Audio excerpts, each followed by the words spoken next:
Fábio, bom dia a todos que nos assistem através desses canais de comunicação. Realmente, Fábio, na verdade, eu trouxe hoje nessa tribuna, né, dessa casa, uma indignação, porque não é possível, quando você faz uma solicitação legal, protocola, tudo direitinho, um ofício, assim como uma autoridade que somos, outorgada pelo povo, né, faz direitinho todos os passos, conversa com os responsáveis, tive até conversando e marcando agenda lá no local com o secretário responsável. Todos eles me disseram que era possível, sim, ser resolvido esse problema. Me deram esperança, não colocar o dia e a hora, mas o que me pareceu era que seria resolvido assim amanhã, já de imediato. E não aconteceu, não aconteceu. Então, a exemplo dessa árvore, dessa demanda, Fábio, eu tenho muitas outras que eu vinha conversando, pacificamente, esperando, porque de parte do governo, para a gente conversar, sempre muito cordial, sempre muito solícito, né? Só que as coisas essenciais como essa, que coloca em risco a vida de pessoas, não estão sendo feitas, não estava sendo feita, assim como você pôde ver, todos puderam ver ali que eu trouxe as imagens de acidentes que aconteceu nessa esfera recentemente, tão recentemente, aqui em Farroupilha, aqui em Caxias do Sul mesmo, são muitos casos. E é explicitamente revelado um caso de negligência e desrespeito com a população, com os moradores daquele local e com esse vereador também.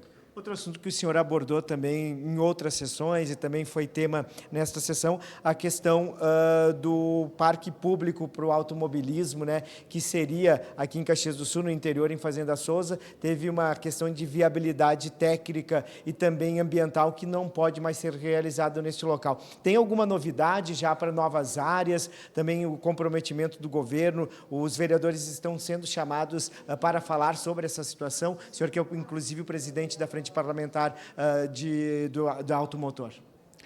Isso, Fábio, como você bem falasse, eu presido, né, a Frente Parlamentar do Esporte, do Automobilismo, Esporte a Motor em Caxias, mas depois daquele dia que foi noticiado na imprensa, que esteve com nós o diretor do turismo, né, o Ricardo Daneluz, dizendo, trazendo à tona essa informação que a gente não teria mais a área, que para nós foi uma surpresa, né, um balde de água fria.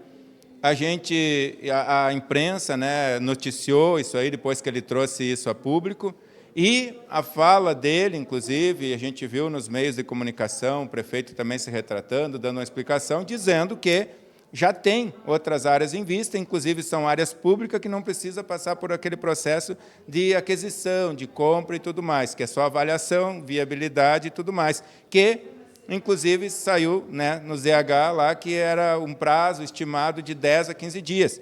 Como eu falei ali na tribuna, Fábio, 10 a 15 dias, isso foi dia 15 que ele falou, hoje já é 20, já passou 5, e a gente está cuidando, eu estou acompanhando. Vereador, obrigado, bom trabalho. Obrigado, Fábio, obrigado a todos. Obrigado, vereador Pedro Rodrigues, do PL.